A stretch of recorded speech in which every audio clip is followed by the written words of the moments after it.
اللهم صل على محمد وعلى آل محمد كما صليت على إبراهيم وعلى آل إبراهيم إنك حميد مجيد. اللهم بارك على محمد وعلى آل محمد كما باركت على إبراهيم وعلى آل إبراهيم إنك حميد مجيد. آج ہم بیماری سے شفا کی دعائیں پارٹ 2 کریں گے. اس سلسلے میں آج کی آیت میں ارشاد باری تعالیٰ ہے، جو مصیبت بھی تمہیں زمین میں اور تمہاری جانوں میں پہنچتی ہے وہ ایک کتاب میں لکھی ہوئی ہے، اس سے پہلے کہ ہم اسے پیدا کریں.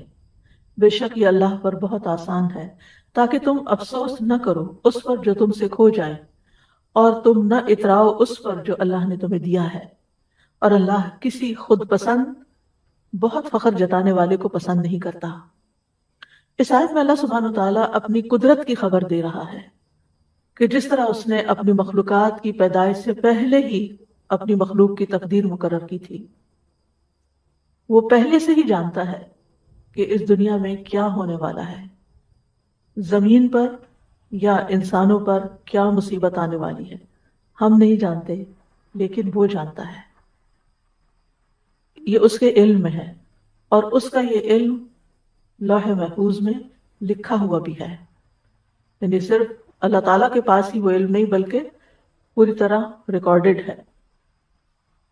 یہ کام اللہ تعالیٰ پر بہت آسان ہے کہ وہ یہ جان لے کہ جو وہ پیدا کرنے جا رہا ہے وہ کس کس طرح فنکشن کرے گا، کیا کام کرے گا، کس وقت کس پر کون سی چیز آئے گی، اور پھر یہ کہ کیا کیفیات ہوں گی، کیسے حالات ہوں گے، کیسے تبدیلیاں ہوں گی. یہ سب کچھ لکھنا اللہ تعالیٰ کے لیے بہت آسان ہے. اس سے ہم اندازہ لگا سکتے ہیں کہ ہم مخلوق میں اور اللہ رب العزت میں کیا فرق ہے. یعنی اللہ سبحانہ تعالیٰ کی قدرت اور طاقت کتنی زیادہ ہے کہ ہر چھوٹی سے چھوٹی چیز، ایک ذرے سے ذرے کے بارے میں علم، اور آسمانوں اور پہاڑوں اور ان تمام چیزوں کے بارے میں علم اللہ تعالیٰ کے پاس ہے اور لکھا ہوا بھی موجود ہے. یہ سب کچھ اس لیے بتایا جا رہا ہے، یعنی یہ تو ہے ایک حقیقت ہے، ایک ریالٹی، کیونکہ اللہ تعالیٰ نے خود بیان کر دی. یہ ہمیں کیوں بتایا جا رہا ہے؟ تاکہ ہم دنیا میں کسی بھی چیز کے کھو جانے پر غم نہ کریں، چاہے وہ ہماری صحت ہو، یا کوئی کسی کی جان ہو، یا کوئی مال ہو، یا کوئی فصلیں ہوں، یا انسان کی آمدنی کا کوئی ذریعہ ہو. کوئی بھی چیز انسان سے کھو جائے تو اسے تقدیر کا حصہ سمجھ کر اس پر صبر کرے. اور جو نعمتیں اللہ تعالیٰ ہمیں دے، یعنی صرف یہ نہیں ہوتا کہ ہم سے لیا ہی جا رہا ہوتا ہے، بلکہ ساتھ ہی ہمیں بہت کچھ دیا بھی جا رہا ہوتا ہے. تو جو نعمتیں اس نے تمہیں عطا کی ہیں ان پر غرور اور تکبر نہ کرو، بلکہ شکر ادا کرو، کیونکہ اللہ تعالیٰ کسی تکبر کرنے والے، غرور کرنے والے، فخر کرنے والے کو پسند نہیں کرتا. انسان کے یہی دو رویے ہوتے ہیں کہ جب اسے تکلیف آتی ہے تو جزا فضا کرتا ہے، اور جب کچھ مل جاتا ہے تو آپے سے باہر ہو جاتا ہے. اور یہ دونوں رویے اللہ تعالیٰ کو پسند نہیں، بلکہ انسان کو ان دونوں اوقات میں وہ کرنا چاہیے جو اللہ تعالیٰ کو پسند ہے، اور اسے یہ یاد رکھنا چاہیے کہ یہ تقدیر کا ایک حصہ ہے. اللہ تعالیٰ نے یہ میرے بارے میں فیصلہ کیا ہے کہ اس وقت زندگی کے اس موڑ پر مجھے اس طرح کی بیماری آئے، یا تکلیف آئے، یا کوئی چیز جائے یا پھر آئے. عموماً یہ ہوتا ہے کہ ہم تکلیفوں کو زیادہ یاد رکھتے ہیں، ان کا تذکرہ زیادہ کرتے ہیں، لیکن جو نعمتیں ہمیں ملی ہیں ان کو ہم یاد بھی نہیں کرتے، گنتے بھی نہیں، ان پہ شکر بھی کم ادا کرتے، ان کا ذکر بھی نہیں کرتے. یعنی عام طور پر ہماری جو گفتگو، انٹریکشن، کنورسیشن، میسج ایکسچینجنگ جو ہوتی ہے وہ تکلیفوں پر مبنی، مسائل پر مبنی، پریشانیوں پر مبنی ہوتی ہے. اس میں عام طور پر ان چیزوں کا زیادہ ذکر ہوتا ہے. لیکن زندگی میں ہم نے کیا اچیومنٹس کی، ہمیں اللہ تعالیٰ نے کن کن نعمتوں سے نوازا، کیا کیا ہم پر رحمتیں ہوئیں، کیسے کیسے ہمیں مواقع ملے، کیسی کیسی نعمتوں میں اس نے رکھا ہوا ہے، اس کا تذکرہ یا تو ہوتا نہیں، یا پھر ہوتا ہے تو فخر اور غرور کے انداز میں ہوتا ہے، اپنا کارنامہ بتایا جاتا ہے، اور یا پھر اس کے ذریعے دوسروں پر برتری جتائی جاتی ہے، جبکہ شکر ادا کم ہی کیا جاتا ہے. تو اللہ تعالیٰ فرما رہے ہیں ما اصاب من مصیبت فی الارض، کوئی نہیں پہنچتی کوئی بھی مصیبت جو زمین کو پہنچتی. زمین پر کون کون سی مصیبتیں آتی ہیں؟ جیسے بارشوں کا نہ ہونا اور اس کی وجہ سے قحط سال، زمین کا بالکل ٹوٹ جانا، یا پھر زلزلوں کا آنا، یا پھر خسف ہو جانا، یا پانی کا زمین میں اتر جانا، یا پھر سیلاب اور طوفانوں کا آنا.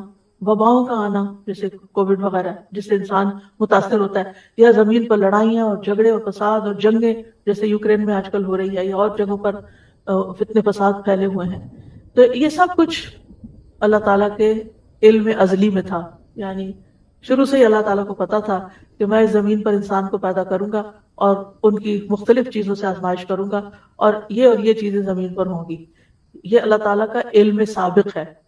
یعنی الا فی کتاب من قبل ان نبرأها او فی انفسکم ولا فی انفسکم، اور نہ تمہارے نفسوں میں کوئی تکلیف آتی ہے، یعنی انسان کی جان پر. تو صحت کے سلسلے میں یہ آیت میں نے اس لیے اختیار کی ہے کہ ہم یہ جانیں کہ ہم جو بیمار ہوتے ہیں، ہمیں کسی قسم کی جو تکلیف آتی ہے، جو ہم پر کوئی مصیبت آتی ہے نفس پر، یعنی چاہے وہ نفسیاتی تکلیف ہو، جو روحانی ہو، کوئی جسمانی ہو، ذہنی ہو، کسی بھی قسم کی کوئی کرب اور بے چینی اور انگزائٹی اور ڈپریشن اور کوئی بھی چیز جو انسان کے اوپر وارد ہوتا ہے، یا کسی چیز کے کھو جانے سے انسان کو جو تکلیف اور پریشانی آتی ہے، یا اپنے کسی پیارے کے اوپر جو دکھ تکلیف آتا ہے اس کی وجہ سے جو تکلیف لاحق ہوتی ہے، یہ سب کے سب، یا پھر یہ کہ انسان کہیں سے گر جاتا ہے، یا پھر چوٹ لگ جاتی ہے، یا پھسل جاتا ہے، یا کسی وبا کا شکار ہو جاتا ہے، یا انسان کے جسم میں کسی قسم کا کوئی اضطراب، حتیٰ کہ کوئی خارش ہوتی ہے، یا پھر کسی طرح کی کوئی چبھن سی ہو جاتی ہے، یا کوئی پین شروع ہو جاتی ہے، کوئی بھی چیز جو ہمارے جسم میں ہوتی ہے یہ اللہ کے علم میں ہوتی ہے اور اللہ کے اذن سے ہوتی ہے. اور اللہ تعالیٰ کی کتاب میں یہ بھی لکھا ہوا ہے کہ کس انسان کو کس وقت کیا لاحق ہوگا. اور پھر اللہ تعالیٰ کو یہ بھی پتا ہے کہ وہ اس وقت کس طرح ریاکٹ کرے گا. اور یہ پھر جو ریاکشن ہو جاتا ہے پھر یہ ہمارے اعمال نامے میں لکھ لیا جاتا ہے، اور پھر اس کے مطابق ہمیں جو بھی بدلہ ہوگا وہ دیا جائے گا. اور یہ سب کچھ کیوں ہوتا ہے؟ آزمائش کے لیے، امتحان کے لیے، کہ انسان کرتا کیا ہے. یعنی اگر آپ کسی بھی چیز کو آبزرو کریں، بعض اوقات ہوتا ہے نا کہ کسی پیٹ کو آپ دیکھتے ہیں یا کوئی کیڑا مکوڑا دیکھتے ہیں تو آپ آبزرویشن شروع کر دیتے ہیں کہ اچھا میں اس کی طرف یہ چیز پھینکتی ہوں یا میں اس کو چھیڑتی ہوں تو یہ کرتا کیا ہے. تو یہ پھر آپ کہتے ہیں یہ ادھر جائے گا، یہ یوں کرے گا، یوں کرے گا. تو آپ اس کو دیکھ دیکھ کے ایک طرح سے بعض اوقات انجوائے کر رہے ہوتے ہیں، یا تو ہم سب اسی طرح کیڑے مکوڑوں کی طرح زمین پر جو بھی اچھے برے ایکشن کر رہے ہیں نا وہ اللہ سبحانہ تعالیٰ کی نظر میں ہے. کسی ہمارے ایکشن پہ اللہ تعالیٰ خوش ہوتے ہیں اور کسی ہمارے ایکشن پہ اللہ تعالیٰ ناراض ہوتے ہیں، لیکن بہرحال وہ سب کچھ اس کے علم میں کچھ بھی چھپا ہوا نہیں. اور پھر اللہ تعالیٰ نے ہمارے اوپر فرشتے بھی مقرر کر رکھے ہیں، ان کل نفس لما علیہا حافظ، کوئی جان ایسی نہیں جس پر ایک نگران نہیں کھڑا، وہ دیکھ رہا ہے کہ یہ کرتا کیا ہے انسان. اور پھر کرامن کاتبین لکھے چلے جا رہے ہیں اچھا برا جو بھی ہم کرتے ہیں. تو یہاں پر فرمایا الا فی کتاب من قبل ان نبرأها، وہ ایک کتاب میں لکھا ہوا ہے اس سے پہلے کہ ہم اس کو پیدا کریں. ہاں کا مطلب مصیبت ہے، یعنی نبرأها اس تکلیف کو پیدا کریں. اور ایک قول یہ ہے کہ یہ زمین کی طرف جا رہی ہے بات، یا نفس کی طرف، کہ اس زمین کو پیدا کرنے سے پہلے یا اس انسانی جان کو پیدا کرنے سے پہلے.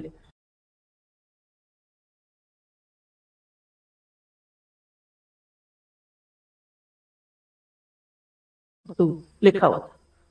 اور اللہ نے کیوں لکھا؟ پھر انسان اللہ سے بحث نہیں کرتا، اللہ کے علم اور اللہ کی قدرت کو چیلنج نہیں کرتا، بلکہ اللہ کے بارے میں اچھا گمان رکھتا ہے. آپ دیکھیں کہ اللہ سبحانہ تعالیٰ پر اعتراض کرنا کس کا کام تھا؟ جانتے ہیں نا ہم، یہ شیطان کا کام تھا. تو پھر ہم کتنے مزے سے مختلف چیزوں پر اعتراض شروع کر دیتے ہیں.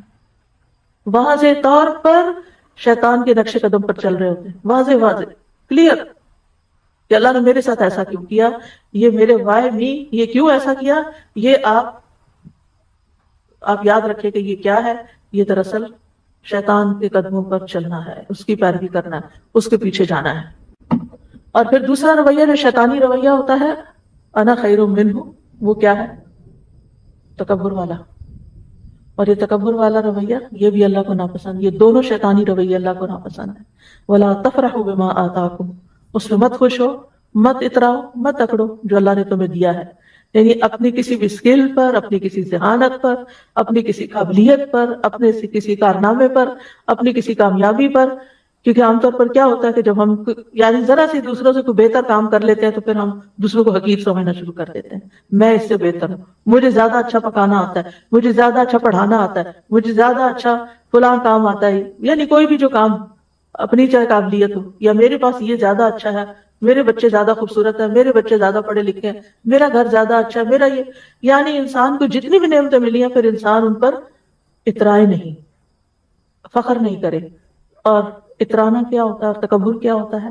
دوسروں کو حقیر سمجھنا. اپنی خوشی کا اظہار منع نہیں ہے کہ اللہ کا شکر ہے اللہ نے دیا. اگر اللہ نے دیا، اچھا لباس آپ نے پہنا ہے، اچھا گھر بنایا ہے آپ نے، اچھی گاڑی خریدی ہے آپ نے، کوئی حرج نہیں. کل بھی ہم نے حدیث پڑھی تھی کہ ایک نیک انسان کے لیے مال جو ہے وہ نقصان دہ نہیں ہے، کیونکہ وہ ہر چیز پر اللہ کا شکر ادا کرتا رہے گا اور ان نعمتوں میں دوسروں کو شریک کرتا رہے گا، ان نعمتوں کو پا کر خیر اور بھلائی کے کام کرے گا. تو یاد رکھے، انسان یاد رکھے کہ اس دنیا میں انسان کو نعمتیں بھی ملیں گی اور تکلیف بھی آئے گی، لیکن ہر حال میں مطلوب اور مقصود کیا ہے کہ انسان اللہ کا بندہ بن کر رہے. اکرمہ ابن عباس سے روایت کرتے ہیں کہ وہ اللہ کے فرمان اسی آیت کے بارے میں کہتے ہیں کہ ہر شخص غمگین ہوتا ہے اور خوش ہوتا ہے، لیکن مومن اپنی مصیبت پر صبر کرتا ہے اور خوشحالی پر شکر کرتا ہے. اس آیت کو ایک بات یاد رکھیں کہ اس کا یہ مطلب نہیں کہ اگر ہر چیز لکھی ہوئی ہے تو انسان کوشش نہ کرے. نہیں، کوشش بھی کرنا اللہ کے اذن سے ہے اور اللہ کا حکم ہے اور ہمیں اس پر ابھارا گیا ہے. وَأَن لَيْسَ لِلْإِنسَانِ إِلَّا مَا سَعَىٰ، کہ تمہیں کوشش کرنا، کیونکہ ہمیں تو نہیں پتا نا آگے کیا لکھا ہوا ہے، ہمیں نہیں پتا. تو ہمیں جو نعمتیں ملی ہیں اور جو وسائل ملے ہیں اور جو جسمانی قوت ملی ہے اس کے ساتھ اس دنیا میں رہتے ہوئے احرص علی ما ینفع، جو چیزیں فائدہ دیتی ہیں ان کی حرص کرے. انسان اپنی صحت کا خیال رکھے، انسان اپنے لیے وہ تمام وسائل اختیار کرے، چاہے ایکسرسائز ہے، چاہے بریدنگ ہے، چاہے ہیلدی ڈائٹ ہے، یا جو بھی، یا پھر اگر بیمار ہوتا ہے تو علاج کرتا ہے. تو یہ انسان کے پارٹ پر ہے اور اس کو کرتے رہنا چاہیے. لیکن کچھ چیزیں کرتے رہنے کے باوجود بھی الٹ ہو جاتی ہیں، تو وہ پھر انسان کو یہ یاد رہے اس وقت کہ یہ ہونا تھا. کیونکہ انسان اس وقت زیادہ پشیمانی کا شکار ہوتا ہے، میں تو اتنی زیادہ کیئرفل ہوں اپنے ڈائٹ کے بارے میں نے تو کبھی شوگر استعمال نہیں کی تھی کہ مجھے یہ بیماری کہاں سے آ گئی، اور یہ نہیں، یہ لکھا تھا اللہ، اس کی حکمت اللہ کو پتا ہے کہ اس نے آپ کی یہ بیماری کیوں بھیجی اور اس کے ذریعے آپ کو کیا سکھانا تھا، یا اس کے ذریعے آپ کے کتنے درجات بلند کرنے. تو یہ اللہ تعالیٰ کو پتا ہے. ہمیں کیا کرنا ہے؟ احتیاط بھی برتنی ہے بیماری سے بچنے کے لیے، اور اگر آ جائے تو علاج بھی کرنا ہے، اسباب اختیار کرنے ہیں، لیکن اس سارے آزمائش کے عرصے میں اللہ سے راضی رہنا ہے.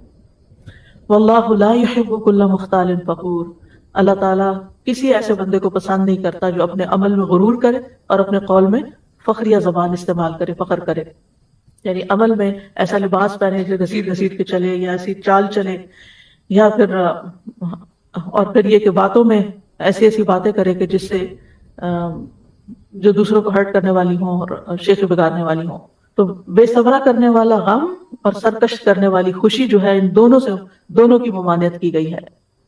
ابو بکر صدیق رضی اللہ عنہ کے پاس جب زیادہ مال لایا گیا، یعنی بہت آپ کو معلوم ہے کہ نبی صلی اللہ علیہ وسلم کے زمانے میں فتوحات کا سلسلہ شروع ہو گیا تھا، بہت سی جگہوں سے غنائم وغیرہ آ رہے تھے.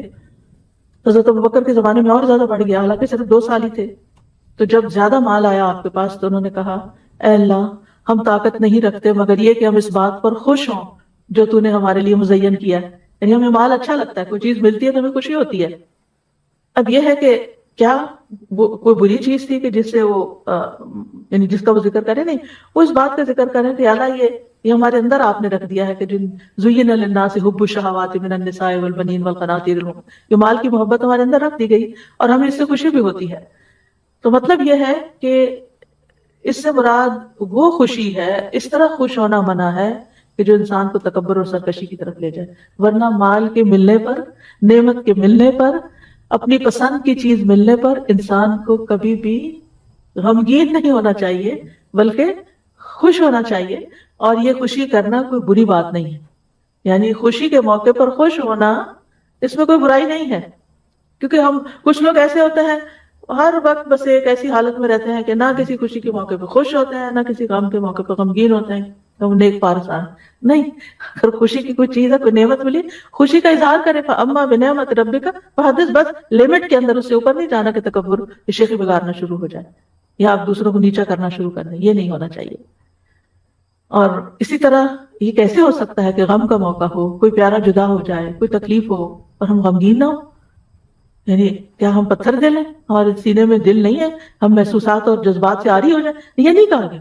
ہم غمگین بھی ہوں، ہمیں اجازت ہے غم کرنے کی، ہم غمگین ہوں، ہمیں اجازت ہے آنسو بہانے کی، لیکن حد سے باہر نہیں نکلنا، منہ سے کچھ نہیں نکالنا، اونچی آواز سے نہیں رونا، کوئی شکوہ شکایت نہیں کرنی اللہ تعالیٰ سے. اسی طرح بیماری ہے، بیماری میں تکلیف ہے، کوئی پین ہے، کوئی ایسی چیز آ گئی ہے کہ جو ڈاکٹرز کہتے ہیں علاج ہی کوئی نہیں ہے، بس اب آگے کی تیاری کرو، تو ایسے میں بھی مایوسی نہیں، غم ہے، مایوس نہیں ہونا. تو آپ دیکھیں کہ اللہ کے انبیاء جو ہیں وہ تکلیف کے موقع پر تکلیف محسوس کرتے ہیں لیکن اللہ ہی کو پکارتے ہیں. حضرت یعقوب علیہ السلام کو آپ دیکھیں کہ کتنے سال ایک تکلیف میں حضرت یوسف علیہ السلام کی جدائی میں مبتلا رہے، لیکن مایوس نہیں ہوئے ایک دن کے لیے بھی. جب بنیامین بھی وہاں رہ گئے تو کیا کہتے ہیں، امید ہے کہ میرا رب سب کو ہی لے آئے گا. سبحان اللہ. ایسے موقع پر سالوں سال گزر گئے یوسف علیہ السلام کو کھوئے ہوئے، اور دوسرا پیارا بیٹا بھی کھو گیا، یعنی چلا گیا ان کے نگاہوں کے سامنے سے، لیکن ایاتینی بہ جمیعا، اللہ سب کو ہی لے آئے گا. یہ اتنی بڑی بات کون کہہ سکتا ہے؟ وہی جس کو اللہ کی ذات پر پورا بھروسہ ہو، وہ صرف حالات کو نہ دیکھ رہا ہو کہ نہیں میں تو میرا ہی اندازہ ہے، جو کچھ یہ ہو رہا ہے اس کا نتیجہ تو یہی نکلے گا. کئی لوگ بہت ججمنٹل ہوتے ہیں، چھوٹی چھوٹی باتوں سے کچھ نکال کے نتیجہ جمع تفریق کر کے تو دوسرے کو کوئی بری خبر سنا دیتے ہیں، یا پھر یہ اتنے سال گزر گئے اس چیز کو، اب تو پھر اب سوچنا ہی چھوڑ دو، اب کیا اس بارے میں سوچنا. نہیں، اللہ تعالیٰ کبھی بھی کچھ کر سکتا ہے. اور جب یوسف علیہ السلام کھوئے ہیں اور غم اپنی جگہ ہے، لیکن بچوں کو کہتے ہیں یا بنی اذهبوا فتحسسوا من یوسف ولا تیأسوا من روح اللہ، بچوں میرے پیارے بچوں جاؤ یوسف کو تلاش کرو، اللہ کی رحمت سے مایوس نہ ہو. آخر دم تک کوشش. اس سے پتہ چلتا ہے کہ پیغمبر کوشش کیا کرتے تھے، بیماری کتنی بھی زیادہ ہو، حد سے بڑھ جائے، ڈاکٹر جواب دے جائیں. اور کل آپ کو نورین جو ایک لیونگ میریکل ہے، آپ کو اس کی اپنی زبانی سننے کا موقع ملا کہ کس طرح سانسیں اکڑنے لگتی تھی اور کس طرح ڈاکٹرز بالکل یعنی کہ ہوپلیس ہو گئے تھے، لیکن کس طرح اللہ سبحانہ تعالیٰ نے اس کو ایک نئی زندگی دی، اور کس طرح اللہ سبحانہ تعالیٰ نے بولنے کی قوت لوٹائی، سننے کی لوٹائی، دیکھنے کی لوٹائی، جو کہ اس بیماری میں ساری کھو گئی تھی. تو اللہ تعالیٰ کچھ بھی لوٹا سکتا ہے. اس لیے بیماری کتنی بھی شدید ہو کبھی بھی مایوس نہ ہو، مایوسی نہیں، امید رکھیں میں ٹھیک ہو جاؤں گی، انشاءاللہ ٹھیک ہو جاؤں گی. اور اگر اللہ کی تقدیر نافذ ہونی ہے تو ایک دن تو نافذ ہونی ہے، ایک دن تو دنیا سے جانا ہی ہے، تو سبھی نے جانا ہے. تو بہرحال یہ بات یاد رکھنے کی ہے کہ جو کچھ دنیا میں ہوتا ہے ہر چیز تقدیر کے ساتھ ہے، اور کوئی چیز تقدیر سے سبقت نہیں کر سکتی. نبی صلی اللہ علیہ وسلم نے فرمایا اگر تقدیر سے کوئی چیز سبقت کر سکتی تو وہ نظر ہے، نظر لگنا. ہماری عمر، رزق، عمل سب کچھ تقدیر سے ہے، آزمائش کا آنا بھی تقدیر سے ہے. حسن بصری کہتے ہیں بے شک اللہ تعالیٰ نے مخلوقات کو پیدا کیا تو ان کے ساتھ ہی ان کی تقدیر کو بھی بنایا. ان کی عمروں کو تقدیر کے مطابق تقسیم کیا، ان کے رزق کو تقدیر کے مطابق تقسیم کیا، اور آزمائش اور صحت اور تندرستی کو بھی تقدیر کے مطابق تقسیم کیا. بیماری بھی تقدیر سے ہے، یعنی ہم سب کو یاد رکھنا چاہیے کہ اگر کوئی بیماری آئی ہے تو یہ میرے مقدر میں لکھی ہوئی تھی. اسی طرح کسی کا عقل مند ہونا اور بے وقوف ہونا یہ بھی تقدیر کا حصہ ہوتا ہے. رسول اللہ صلی اللہ علیہ وسلم نے فرمایا ہر چیز تقدیر سے وابستہ ہے، یہاں تک کہ فہم و فراست اور بے بسی بھی. پھر موت کا وقت اور جگہ. نبی صلی اللہ علیہ وسلم نے فرمایا جب تم میں سے کسی کی موت کسی زمین پر مقرر ہوتی ہے تو اسے وہاں جانے کی حاجت پڑ جاتی. جب وہ اپنے اینڈ مقام پہ پہنچتا ہے تو اللہ تعالیٰ اس کی روح قبض کر لیتا ہے، اس سے آگے نہیں جا سکتا. کتنے لوگ پلین میں فوت ہو جاتے ہیں، اچھے والے صحت مند سوار ہوتے ہیں لیکن اتر نہیں سکتے، ان کی موت وہاں لکھی ہوتی ہے. اور قیامت کے دن وہ زمین کہے گی اے مالک یہ تیری امانت حاضر ہے. پھر اسی طرح یہ ہے کہ احتیاط کرنا توکل کے منافی نہیں. اس کا یہ مطلب نہیں تقدیر میں جو ہوگا نہیں ہمیں کوشش نہیں کرنی چاہیے، کوشش بھی کرنی چاہیے اور احتیاط بھی کرنی چاہیے. مترف کہتے ہیں کسی کو ایسا نہیں کرنا چاہیے کہ وہ اونچے پہاڑ پر چڑھ کے خود کو نیچے گرائے اور کہے میری تقدیر میں یہ لکھا تھا. کہ بہت سے لوگ خودکشی کو کہتے ہیں جب تقدیر میں خودکشی لکھی تھی تو اس نے کر لی، اب اس پہ کیا الزام. تو یہ نہیں ہے. اللہ نے انسان کو جو اپنا اختیار بھی دیا ہے، لیکن تقدیر کیا ہے کہ اللہ کو پہلے سے، تقدیر کا مطلب اندازہ کرنا، اللہ کو پہلے سے ہی پتا تھا، اللہ کا اندازہ تھا، درست اندازہ تھا کہ یہ شخص اس کو یہ اور یہ مشکل آئے گی اور یہ اس کا جو حل ہے وہ خودکشی میں ڈھونڈے گا. یہ اللہ کو پہلے سے پتا تھا. تو اللہ تعالیٰ کو بلیم نہیں کیا جا سکتا کہ اللہ نے اس کے اوپر زبردستی لکھ دیا کہ نہیں تم ضرور خودکشی کرو. یہ اللہ کا علم ہے. تقدیر کیا ہے؟ اللہ کا علم ہے کہ اللہ کو پہلے سے ہی پتا ہے کہ لوگ کس طرح بہیو کریں گے، اپنے جو ان کو جو چیزیں ان کو دی گئی ہیں، جو وسائل ان کو دیے گئے ہیں، جو زندگی ان کو دی گئی ہے، وہ اس کے ساتھ کیا کریں گے؟ تو انسان کو احتیاط کرنی چاہیے، کوشش کرنی چاہیے، بچاؤ اختیار کرنا چاہیے، دعا کرنی چاہیے، لیکن اگر کوئی تکلیف آ جائے تو یہی سوچنا چاہیے کہ یہ میرے لیے میری قسمت میں تھی، مجھے ملنی ہی تھی۔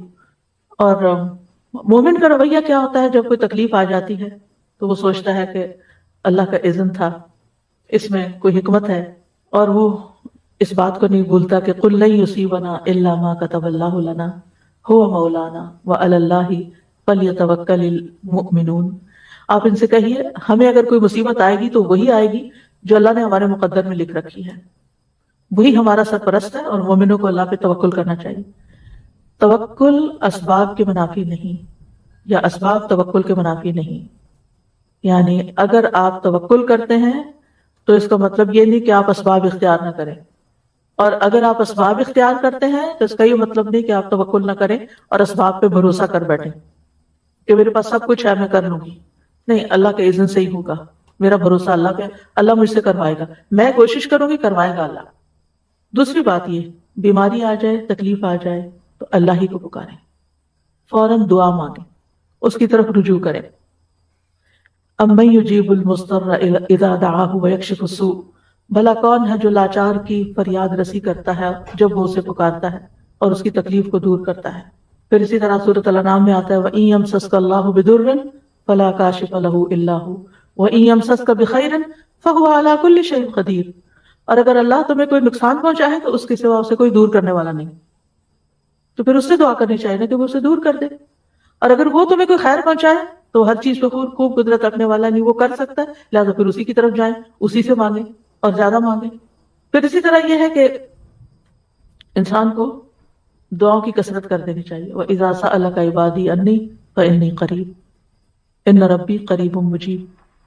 اور پھر پورا بھروسہ اللہ پہ ہونا چاہیے، کسی ڈاکٹر پر، کسی انسان پر نہیں کہ یہ کر دے گا میرے لیے، کہ ان انسانوں کی کوشش بھی اللہ کے اذن سے کامیاب ہوتی ہے۔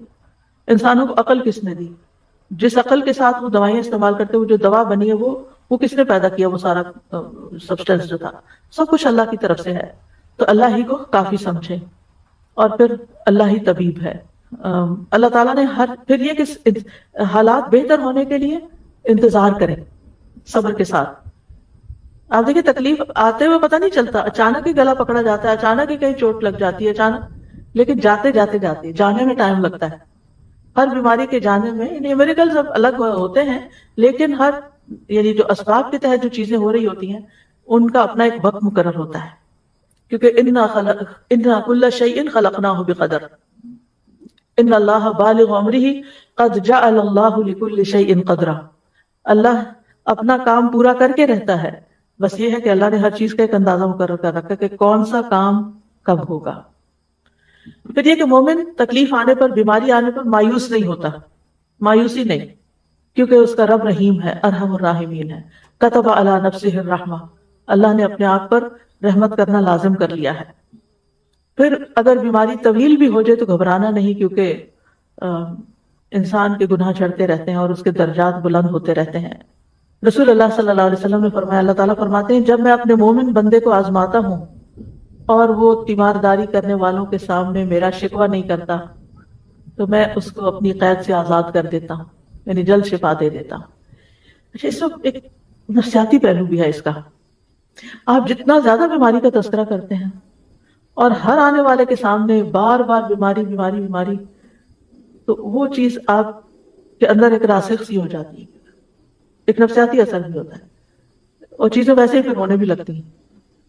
لہذا اگر ڈاکٹر کے سوا کسی کو اپنی بیماری کی لمبی چوڑی تفصیلات نہ بتایا کریں۔ یعنی کچھ لوگ تو اتنی منظر کشی کرتے ہیں کہ دوسروں کو بیزار بھی کر دیتے، دوسرے کیا کریں گے اتنی باتیں سن کے؟ آپ اچھی باتیں کریں، دل خوش کریں۔ ہاں، اگر ڈاکٹر پوچھتا ہے تو آپ اس کو ضرور ڈیٹیل سے بتائیں کہ اس کو آپ کی بیماری سمجھ آئے اور وہ آپ کو صحیح دوا تجویز کر سکے، لیکن ہر ایک کے سامنے پٹاری کھول کے نہیں بیٹھ جائیں کہ ایسے بھی ہوتا ہے اور ایسے بھی ہوتا ہے۔ اچھا، پھر اس کا نتیجہ کیا ہوتا ہے؟ ہر کوئی دل پسند مشورے دیتا ہے اور پھر طرح طرح کی آپ کو مفت دوائیں بتاتا ہے کہ یہ بھی کر لو، وہ بھی کر لو، فلاں چیز کر لو، فلاں چیز کر لو۔ اچھا، اس کا نقصان کیا ہوتا ہے؟ تو بیک وقت ساری برمار کر دیتے ہیں ہم اور پھر نہ کہیں کبھی نہیں رہتے.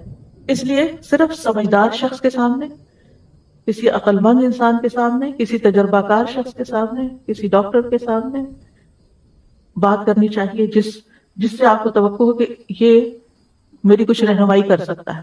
شفا اللہ کے ہاتھ میں، شفا اس نے نہیں دینی مجھے، لیکن یہ رہنمائی کرے گا.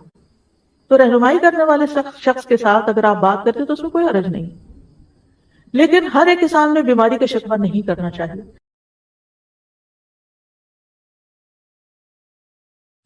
جب وہ لوگوں کو نماز پڑھانے لگے تو رسول اللہ صلی اللہ علیہ وسلم نے اس دوران ایک دفعہ اپنے آپ کو ذرا ہلکا محسوس کیا، اور اس وقت ابو بکر ابھی نماز پڑھا رہے تھے کہ آپ وہاں تشریف لے گئے. اب ابو بکر نے آپ کو دیکھا تو پیچھے ہٹنا چاہا، لیکن آپ نے اپنے اشارے سے ان کو اپنی جگہ پر رہنے کا حکم دیا. پھر آپ ابو بکر کے برابر ان کے پہلو میں بیٹھ گئے. تو ابو بکر رسول اللہ صلی اللہ علیہ وسلم کی اقتداء کر رہے تھے اور لوگ ابو بکر کی پیروی کر رہے تھے. تو بیماری میں اللہ کا ذکر خوب کرتے رہیں.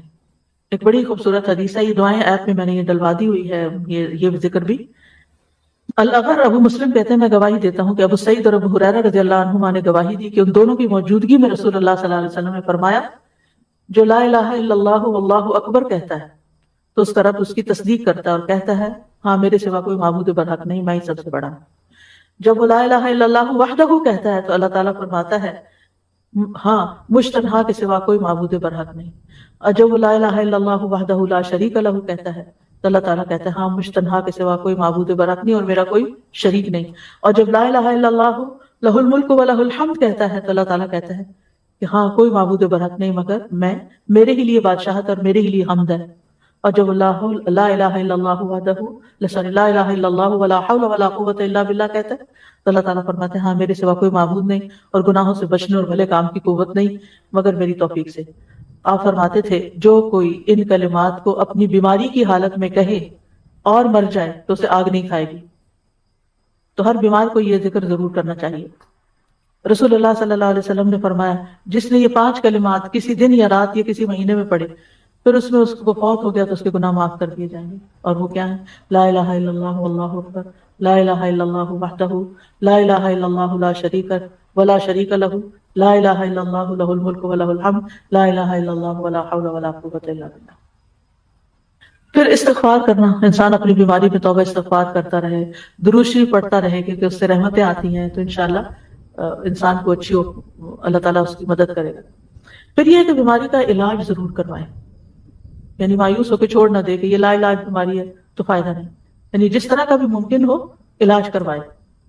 کیونکہ نبی صلی اللہ علیہ وسلم نے فرمایا اے اللہ کے بندو علاج کیا کرو، کیونکہ اللہ تعالیٰ نے جو بیماری بھی اتاری ہے اس کے ساتھ اس کی شفا بھی نازل کی ہے سوائے موت اور بڑھاپے کے. یعنی کوئی بیماری بھی لا علاج نہیں. اللہ تعالیٰ نے کوئی بیماری ایسی نہیں پیدا کی کہ جس کا علاج پیدا نہ کیا ہو. علاج کرنا چاہیے، علاج کرتے رہنا چاہیے.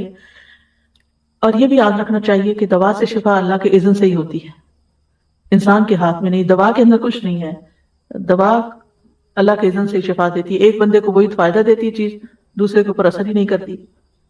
پھر یہ کہ صرف میڈیسن ہی نہیں بلکہ اللہ کے کلام سے بھی شفا حاصل کرنی چاہیے.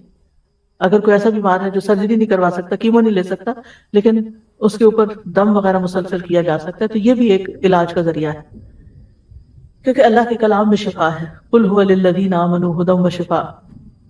نہ صرف یہ کہ جسمانی بیماریوں کا بلکہ روحانی بیماریوں کا شفاء لما فی الصدور. تو سنت سے علاج، انبیاء کو قلبی اور روحانی ادویات دی گئی جو فائدہ دیتی ہیں. بعض بیماریاں ایسی ہیں کہ جہاں جو ڈاکٹروں کی پہنچ سے باہر ہوتی ہیں، ان کو پتہ ہی نہیں ہوتا کہ بیماری کیا ہے اور اس کا علاج بھی نہیں کر سکتے، جانتے نہیں ہوتے. ایسی صورت میں خاص طور پر جو وحی کے ذریعے ہمیں ملا ہے اس کے ذریعے علاج کرنا فائدہ دیتا ہے، اور وہ بھی کروانا چاہیے، یعنی روحانی علاج جس کو کہتے ہیں. کیونکہ اللہ کے سوا کوئی نہیں جانتا کہ اس بیماری کا کاز کیا ہے، تو ڈاکٹرز کو جب تک کاز سمجھ نہیں آتی تو وہ علاج کیسے کریں. وہ کچھ نہ کچھ اپنی عقل سے اس تکلیف کو دور کرنے کے لیے کچھ نہ کچھ دیتے رہتے ہیں، لیکن بعضوں کو صرف وقتی آرام آتا ہے اور پھر تکلیف بڑھ جاتی ہے یا آرام آتا بھی نہیں ہے. اور بعض دوائیاں ایسی ہوتی ہیں کہ وہ ابھی آج ہی کسی نے مجھے ذکر کیا کہ انہوں نے شوگر کی دوا دی اور وہ دوا ایسی تھی کہ اس سے کڈنی جو ہے وہ متاثر ہو گئی. تو اس کو بھی کوئی خاص آرام نہیں آیا، اور ساتھ ایک اور آرگن جو ہے وہ بھی ڈیمیج ہو گیا. تو یہ صورت بھی بعض اوقات ہوتی ہے. تو ایسی تمام چیزیں جو ہیں، یعنی انسانی کوششیں اب بھی انسانی جسم کو سمجھنے میں ناکام ہے کہ یہ کس طرح ورک کرتا ہے. جتنا بھی ہوا ہے الحمدللہ فائدہ بھی بہت ہے، بیماریاں دور بھی ہوتی ہیں، لیکن پھر بھی مکمل کمپلیٹ علم انسانوں کے پاس نہیں ہے. وحی الہی کے ذریعے جو اللہ نے کلام اتارا ہے، جب اللہ نے فرما دیا کہ اس میں شفا ہے تو قرآن سے شفا حاصل کرنی چاہیے. کل مجھ سے کسی نے اپنا تجربہ شیئر کیا، وہ کافی 65+ ہیں وہ بھی ماشاءاللہ. تو وہ کہنے لگی کہ میں کسی دوا پر نہیں ہوں، مجھے کسی قسم کی دوا کی ضرورت نہیں ہوتی، نہ کوئی وٹامن نہ کچھ. میں نے کہا کیا راز ہے؟ کہتی کہ میں روزانہ کا جو قرآن پڑھتی ہوں ساتھ ہی پانی رکھ لیتی ہوں، اس پہ دم کرتی ہوں اور وہ روز پی لیتی ہوں، میری ساری چیزیں اسی سے ٹھیک ہوتی. سبحان اللہ. یقین کی بات ہے، یقین کی بات ہے. ورنہ آپ دیکھیں کہ جو یعنی عمر بڑھتی جاتی ہے دوائیوں کی تعداد بڑھتی جاتی، ڈوز بڑھتی جاتی. لیکن کیونکہ یہ یقین ہے کہ قرآن شفا ہے. اللہ تعالیٰ نے فرما دیا ہے کہ وَنُنَزِّلُ مِنَ الْقُرْآنِ مَا هُوَ شِفَاءٌ وَرَحْمَةٌ، شفا بھی ہے رحمت بھی ہے. تو اگر ہم پورے یقین کے ساتھ، اور پھر یہ کہ قرآن میں سے کہیں سے بھی پڑھ لیں، بعض تو اسپیسیفک آیات تجربے مشاہدے کی روشنی بتاتے ہیں وہ بھی ٹھیک ہے، لیکن ادروائز آپ کہیں سے بھی پڑھ لیں انشاءاللہ آپ کو شفا ہوگی. اور اگر آپ روز یہی پریکٹس شروع کرتے ہیں کہ جب قرآن پڑھنے لگے اپنا پانی پاس رکھ لیں، اونچی آواز سے تلاوت کریں، اور پھر وہ پانی کے اندر وہ جو آپ کی قرآن کی آیات کا اثرات ہیں وہ جائیں گے اور وہی پی لیں، اور وہ آپ کے کان بھی سن رہے ہیں، آپ کا جسم بھی سن رہا ہے، اور پانی بھی آپ کے اندر وہی گیا ہے، تو انشاءاللہ شفا ہوگی. پھر اسی طرح حجامہ کرانا، کپنگ، کیونکہ نبی صلی اللہ علیہ وسلم نے اس کے بارے میں تلقین کی ہے. اور جب آپ معراج پر گئے تھے تو جس فرشتوں کے گروہ سے ملے تو انہوں نے یہ کہا کہ اپنی امت کو حجامہ کرانے کا حکم دیں. الحمدللہ بہت فائدہ بھی ہوتا ہے. کئی ایسی لا علاج بیماریاں جو کسی دوا سے نہیں جاتی وہ حجامہ سے چلی جاتی ہیں. پھر کلونجی ہے، اور کلونجی کا بھی ہے کہ بعض اوقات لوگ کہتے ہیں ہمیں یہ سمجھ نہیں آتی کتنی کھائیں کتنی نہیں. آپ بس ایک پنچ روز اگر پانی کے ساتھ لے لیں اور اس نیت کے ساتھ کہ اللہ نے اس میں موت کے سوا ہر بیماری کی شفا رکھی ہے، تو اللہ تعالیٰ آپ کو شفا دے گا. ہم نہ تو ڈاکٹر ہیں اور نہ ہی ہم جانتے ہیں کہ کیا چیز کتنی کیا، لیکن چھوٹی سے چھوٹی مقدار سے برکت ہو جائے گی، فائدہ ہو جائے گا، کیونکہ شفا تو اللہ نے ڈالی ہے. ہماری پپی کہا کرتی تھی اللہ تعالیٰ شفا دے تو راکھ کی پڑیا سے بھی ہو جاتی ہے، یعنی اگر اس میں کچھ بھی نہیں ڈلا ہوا راکھ ہی رکھا ہے تو وہ بھی کھا لے تو انسان ٹھیک ہو جاتا ہے. پھر اسی طرح شہد، اللہ تعالیٰ نے قرآن میں فرمایا ہے کہ فیہ شفاء للناس، اللہ تعالیٰ کی بات تو غلط نہیں ہو سکتی نا. اگر اللہ نے فرمایا کہ فیہ شفاء للناس تو یقین رکھیں کہ فیہ شفاء للناس، اس میں شفا ہے لوگوں کے لیے. بس یہ ہے کہ شہد خالص ہونا چاہیے، ورنہ یہ کہ ہم شہد کو بلیم کرتے رہتے ہیں اور پھر حدیثوں کو ڈاؤٹ کرتے ہیں. اسی طرح آب زمزم، حدیث میں آتا ہے جس مقصد کے لیے پیا جائے وہ اس سے فائدہ ہوتا ہے. آپ یعنی الحمدللہ مسلمانوں کے ہر گھر میں کچھ نہ کچھ زمزم جو ہے موجود ہوتا ہے، تو وہ اکٹھا نہ پی جائیں بلکہ اس کو تو تبرک کے طور پہ رکھیں، اور آپ اپنے پانی میں تھوڑا تھوڑا ڈال کے اس کو، کیونکہ جس پانی میں آپ ڈالتے ہیں اس سارے کی تاثیر بھی بدل جاتی، تو دم کر کے رکھ لیں، سورۃ فاتحہ پڑھ کے رکھ لیں اور اس کے اندر سے تھوڑا تھوڑا پھر پیتے رہیں. پھر پانی سے علاج، یعنی زمزم تو ہے ہی لیکن اگر زمزم نہیں ہے تو پھر پانی. نبی صلی اللہ علیہ وسلم نے فرمایا جب کسی کو بخار ہو جائے تو 3 رات سحری کے وقت اس پر ٹھنڈا پانی بہایا جائے. ٹھنڈے سے مراد بہت برف والا ٹھنڈا نہیں، نارمل ٹیمپریچر، روم ٹیمپریچر ہوتا ہے، یعنی گرم کیے بغیر اس کو جیسا ہے ویسا ہی انسان کے اوپر بہا دیا جائے. اگر پانی بہایا نہ بھی جا سکے نا تو گیلی پٹی رکھیں، اس سے بھی فائدہ ہوتا ہے. نبی صلی اللہ علیہ وسلم نے اپنے مرض الوفات میں فرمایا مجھ پر 7 ایسے مشکیزوں کا پانی ڈالو جن کا منہ نہ کھولا گیا ہو، یعنی یوزڈ نہ ہو، پوری بھری ہوئی، شاید مجھے کچھ آرام ہو جائے. یعنی زیادہ پانی، جیسے ٹب میں بیٹھ جاتے ہیں، لیکن ٹب میں بیٹھنے سے کیا ہوتا ہے وہ تو اسی محل کے اندر ہی آپ رہتے ہیں، تو اگر اوپر سے بہتا ہے پانی تو وہ زیادہ فائدہ مند ہے. اسی طرح عود ہندی میں شفا ہے، اور خاص طور پر عود ہندی جو ہے، یہ جو کست ہندی جس کو بولتے ہیں نا، کست ہندی، کست بہاری، خاص طور پر حلق کی بیماری، کیونکہ اگر حلق کی بیماری ہو تو اس کو ناک میں ڈالنے کے لیے کہا گیا ہے، اور اگر پھیپھڑوں کو تکلیف ہو یا کوئی نمونیا وغیرہ ہو تو پھر حلق میں ڈالنے یعنی اورلی لینے کی ضرورت ہوتی ہے. پھر اسی طرح کھمبی کے پانی میں شفا ہے، یعنی مشروم میں، اس کا پانی آنکھ کی دوا ہے. مہندی، نبی صلی اللہ علیہ وسلم کو زخم ہوتا یا کانٹا چبھتا تو آپ اس جگہ مہندی لگاتے تھے. جی ظاہر ہے گیلی کریں گے تو چپکے گی نا, ورنہ تو. اچھا اب نا مہندی کا تیل بھی بنتا ہے, تو وہ کسی نے مجھے بتایا اور میں نے کسی کے ساتھ شیئر کیا, تو ان کو کافی عرصے سے ایسی تکلیف تھی, اسکن ڈیزیز تھی, کہ جو کسی قسم کی آئنٹمنٹ, کسی قسم کی دوا سے نہیں ٹھیک ہو رہی تھی. تو الحمدللہ وہ مہندی کا تیل لگانے سے بہت حد تک وہ تکلیف دور ہو گئی. تو بعض اوقات یہ مہندی جیسے ہے ویسے ہی لگا لی جائے, یا اس کا پانی نکال کے, جیسے پتے کوٹ کے اس کا پانی نکال کے اس سے, یا پھر یہ کہ اس کا تیل بنا کے جیسے اور تیل بنتا ہے. جو ممنوع علاج ہیں ان میں داغنے کی ممانعت ہے, یعنی جلانے کی. عمران بن حسین فرشتوں کا سلام سنا کرتے تھے, جب انہوں نے داغ لگوایا تو سلسلہ منقطع ہو گیا, کیونکہ منع تھا داغ لگوانا, اور جب چھوڑ دیا تو دوبارہ سننا شروع کر دیا. اچھا کبھی آپ اس طرح کی کوئی آواز سنیں نا تو یہی نہ سوچا کرے کہ کوئی جن ہے, ہر وقت ہم منفی ہی سوچتے ہیں. ہو سکتا ہے کوئی فرشتہ ہی سلام کر رہا ہو آپ کو. پھر اسی طرح حرام ادویات کا استعمال نہ کریں, کیونکہ حرام میں اللہ نے شفا نہیں رکھی. رسول اللہ صلی اللہ علیہ وسلم نے منع کیا ہے ان الدواء الخبیث, خبیث دوائیوں سے, اور حرام یعنی طیب ہونی چاہیے دوا.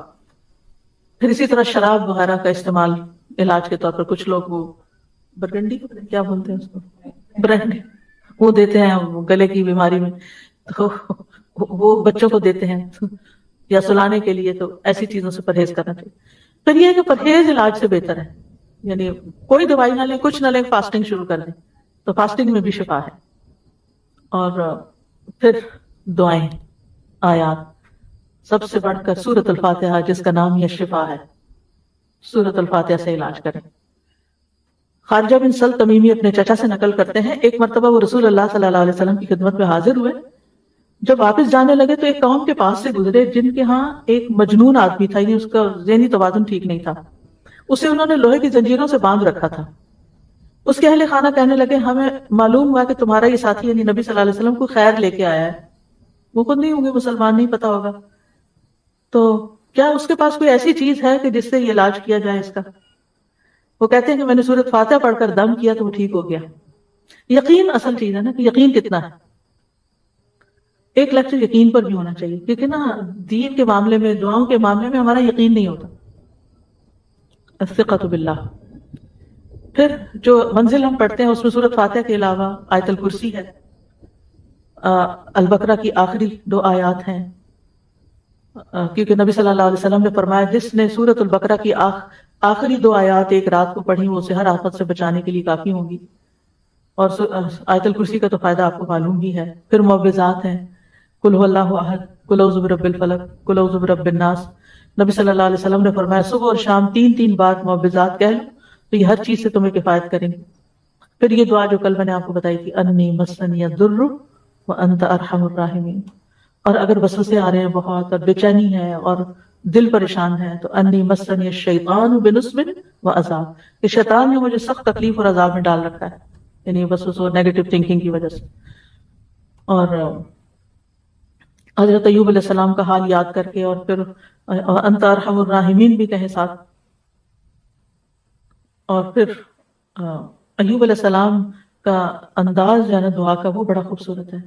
انت ارحم الراحمین, اور اپنے حال کا ذکر کیا کہ اللہ میں تکلیف میں ہوں, آپ جانتے ہیں. تو ہم اس طرح بھی دعائیں کر سکتے ہیں, یا اللہ آپ نے ایوب علیہ السلام کو صحت دی تھی, یا اللہ آپ نے زکریا علیہ السلام کو بیٹا دیا تھا, یا اللہ آپ نے یوسف علیہ السلام کو لوٹا دیا تھا, یا اللہ آپ نے موسیٰ علیہ السلام کی حفاظت کی تھی, یا اللہ آپ میری یہ تکلیف دور کر دیں. یعنی جن سورۃ الانبیاء میں وہ اتنی خوبصورت دعائیں پڑھتے ہیں تو دل پگھلتا ہے. سارے انبیاء کی جو دعائیں قبول ہوتی گئیں, ان کا واسطہ دے کر کہ اللہ آپ نے ان سب کی دعائیں قبول کی, آپ میری بھی دعا قبول کریں اور میری یہ تکلیف دور کر دیں. اور پھر یہ ہے کہ جیسے نیک لوگ اللہ سے اچھا گمان رکھتے تھے, ابراہیم علیہ السلام نے کہا وَإِذَا مَرِضْتُ فَهُوَ يَشْفِينِ, وہ مجھے شفا دیتا ہے جب میں بیمار ہوتا ہوں. یہ یقین ہو, اور پھر اس طرح شفا مانگے اللہ سے کہ اللہ تعالیٰ آپ کے ہاتھ میں شفا, بیدک الشفا. پھر وہ جو مسنون دعائیں گرین کارڈ کی ہیں, امسح البأس رب الناس بیدک الشفا لا یکشف الکرب الا انت, اے لوگوں کے رب تکلیف دور کر دے, تیرے ہی ہاتھ میں شفا ہے, تیرے سوا اس کو کوئی دور کرنے والا نہیں. نبی صلی اللہ علیہ وسلم بیمار پر ان الفاظ کے ساتھ دم کیا کرتے تھے. اور پھر ایک اور روایت میں آتا ہے، انس رضی اللہ عنہ کہتے ہیں کہ میں تم پر وہ دعا پڑھ کر کیوں نہ دم کروں جسے رسول اللہ صلی اللہ علیہ وسلم پڑھتے تھے. تو حضرت ثابت کی طبیعت خراب تھی تو انہوں نے کہا ضرور کیجیے. تو حضرت انس نے ان الفاظ کے ساتھ دم کیا، اللہم رب الناس مذہب البأس اشفی انت الشافی لا شافی الا انت شفاء لا یغادر سقما. پھر اسی طرح یہ ہے کہ اگر کوئی جل جائے تو اس کا علاج نبی صلی اللہ علیہ وسلم نے کس طرح کیا. ایک خاتون کہتی ہیں کہ میں حبشہ سے واپس آ رہی تھی، مدینہ سے کچھ فاصلے پر تھی، تو کھانا پکانا شروع کیا، لکڑیاں ختم ہوئی تو لکڑیوں کی تلاش میں نکلی تو بچے نے ہانڈی اپنے اوپر گرا لی سارا، اور وہ بازو پہ گر گئی اور وہ جل گیا. تو وہ پھر لے کے نبی صلی اللہ علیہ وسلم کی خدمت میں حاضر ہوئی. کہا اللہ کے رسول صلی اللہ علیہ وسلم میرے ماں باپ آپ پہ قربان، یہ محمد بن حاتم ہیں اور ان کے ساتھ یہ ہوا ہے. آپ نے اپنا لعاب دہن ڈالا اور سر پہ ہاتھ پھیرا اور برکت کی دعا کی، اور اس جلی ہوئی جگہ پر لعاب دہن ڈالتے جاتے تھے اور ساتھ یہ دعا پڑھتے تھے، اذهب البأس رب الناس واشفی انت الشافی لا شفاء الا شفاؤک اشفی شفاء لا یغادر سقما. اور پچھلے دنوں ایک پوسٹ آپ نے بھی شاید دیکھی ہو جس میں وہ کوئی حکیم یا طبیب ایسی ریکمینڈ کرتا ہے کہ اگر کوئی شخص صبح کے وقت اپنا پہلا لعاب اپنی آنکھوں کے اندر لگاتا ہے تو اس کی آنکھوں کی بینائی تیز ہو جاتی ہے اور بیماریاں دور ہوتے ہیں. بہرحال لعاب کے اندر بھی اللہ نے شفا رکھی ہے. اور پھر اسی طرح خود کو تکلیف ہو رہی ہے تو میں نے بہت دفعہ آزمایا ہے کہ درد کی جگہ پر ہاتھ رکھ کے انسان 3 دفعہ بسم اللہ کرے اور پڑھے اور 7 دفعہ اعوذ بعزت اللہ وقدرتہ من شر ما اجد واحاذر. بہت ہی خوبصورت دعا ہے اور بہت جلد تکلیف دور ہوتی ہے. خاص طور پہ اگر گھٹنوں وغیرہ میں تکلیف ہے تو آپ ان کو کلونجی کے آئل سے رب بھی کرتے جائیں اور یہ دعا پڑھتے جائیں تو انشاءاللہ ٹھیک ہو جائیں گے. پھر اسی طرح اگر کہیں پھوڑا پھنسی ہے چھوٹا موٹا تو اس پر نبی صلی اللہ علیہ وسلم یہ دعا پڑھتے تھے، بسم اللہ تربت اردنا بریقت بادنا لیشفى به سقیمنا باذن ربنا. اللہ کے نام کے ساتھ ہماری زمین کی مٹی، یعنی جس زمین پہ انسان رہتا ہے وہیں کی مٹی لے سکتا ہے اگر مدینہ کی مٹی نہ ہو، ہمارے رب کے حکم سے ہم میں سے بعض کے لعاب کے ساتھ ہمارے بیمار کو شفا دی جائے. یعنی وہاں پر کوئی بڑی بڑی فارمیسیز نہیں تھی، کوئی اور علاج کے لیے ہاسپٹل نہیں تھے، تو یہی چیزیں جو تھیں نبی صلی اللہ علیہ وسلم نے عملاً کر کے دکھائیں اور لوگوں کو فائدہ بھی پہنچا. تو نبی صلی اللہ علیہ وسلم کسی کے جسم پر کوئی پھوڑا، کوئی زخم، کوئی تکلیف ہوتی تو لعاب کے ساتھ وہ مٹی لگا کے اس جگہ پر لگا دیتے تھے. اور راکھ کا لگانا جو ہے وہ تو آپ کو معلوم ہی ہے، جیسے حضرت آپ صلی اللہ علیہ وسلم کو جب جنگ احد میں آپ کو تکلیف پہنچی تھی تو حضرت فاطمہ نے اور حضرت علی نے چٹائی جلا کے اس کی راکھ جو تھی وہ وہاں لگا کے تو پٹی کی تھی، تو اس میں بھی اللہ تعالیٰ نے شفا رکھی ہے.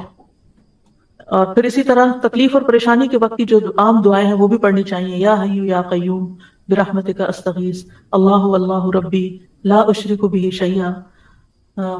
پھر اسی طرح لا الہ الا انت سبحانک انی کنت من الظالمین.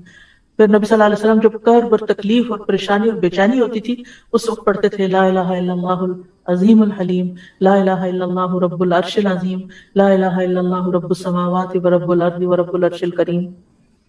یعنی عرش سب سے بڑی چیز ہے نا مخلوقات میں سے، تو اس کے رب کی کا واسطہ دے کر پھر دعا کرتے تھے.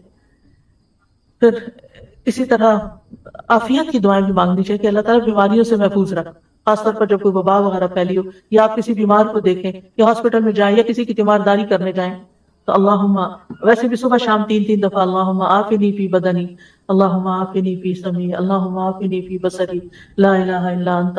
پھر اللہم انی اعوذ بک من زوال نعمتک وتحول عافیتک وفجاءۃ نقمتک وجمیع سخطک. اے اللہ بے شک میں تیری پناہ لیتا ہوں اس بات سے کہ تیری دی ہوئی کوئی نعمت مجھ سے چھن جائے اور تیری دی ہوئی عافیت پلٹ جائے اور کوئی ناگہانی عذاب آ جائے، اور میں تیری تمام ناراضگیوں سے تیری پناہ لیتا ہوں. اور پھر اللہم انی اعوذ بک من جہد البلاء ودرک الشقاء وسوء القضاء وشماتۃ الاعداء. اے اللہ بے شک میں تیری پناہ مانگتا ہوں سخت مصیبت، بدبختی لاحق ہونے، بری تقدیر اور دشمنوں کے خوش ہونے سے. پھر اسی طرح اللہم انی اعوذ بک من السمم والبکم والجنون والجذام والبرص وسیء الاسقام. اے اللہ بے شک میں بہرے پن، گنگے پن، پاگل پن، کوڑ، برس اور تمام بری بیماریوں سے تیری پناہ مانگتا ہوں. اور پھر اللہم انی اعوذ بک من الہم والحزن والعجز والکسل والجبن والبخل وغلبۃ الدین وقہر الرجال. اخلاقی بیماریوں سے، روحانی بیماریوں سے نجات. اے اللہ میں تیری پناہ مانگتا ہوں دکھ، غم، عاجزی، سستی، بخل، بزدلی، قرضداری کے بوجھ اور لوگوں کے اپنے اوپر غلبے سے. پھر اعوذ بکلمات اللہ التامات من شر ما خلق، ہر طرح کی شر سے اللہ تو مجھے بچا لے. جہاں بھی انسان جائے، کسی شہر میں جائے، کسی جگہ پر جائے، پلین میں ہو، کہیں پر آپ انٹر ہو، بینک میں، اسکول میں، تو 3 دفعہ اگر آپ یہ پڑھ لیں کوئی چیز آپ کو نقصان نہیں دیتی. کیونکہ انسان کو ڈر ہوتا ہے نا کہ یہ وائرسز ہوں گے، اور خاص طور پر آج کل کے سناریو میں. پھر اعوذ بکلمات اللہ التامات من کل شیطان وہامۃ ومن کل عین لامۃ، یعنی لوگوں کی گیدرنگ میں جائیں، آپ کو ڈر ہوتا ہے کہ نظر نہ لگ جائے کوئی اور اسی طرح کی. یہ دعا بھی بہت فائدے کی ہے، ویسے بھی پڑھنی چاہیے. اور پھر شیطانی وسوسے سے اگر بہت نیگیٹو تھنکنگ ہو رہی ہو اور بہت برے برے خیالات آ رہے ہوں، کسی کے بارے میں کوئی بات بہت بری ستا رہی ہو، تو اعوذ بکلمات اللہ التامات من غضبہ وعقابہ وشر عبادہ ومن همزات الشیاطین وان یحضرون. خاص طور پر برا خواب آنے کے بعد اگر دل پہ بار بار پریشانی کا خیال آ رہا ہے، بار بار آ رہا ہے، تو اس کو بھی جھٹکنے کے لیے یہ دعا پڑھی جا سکتی ہے. تو اللہ تعالیٰ محفوظ رکھیں گے. بس آخر میں چند موٹی موٹی باتیں کہ اگر آپ کسی بیمار کے پاس جائیں تو کن چیزوں کا خیال رکھیں، کیونکہ مریضوں کی عادت کا حکم دیا گیا ہے، کیونکہ اس سے انسان کو اپنی نعمتیں یاد آتی ہیں اور انسان کو آخرت کی یاد آتی ہے.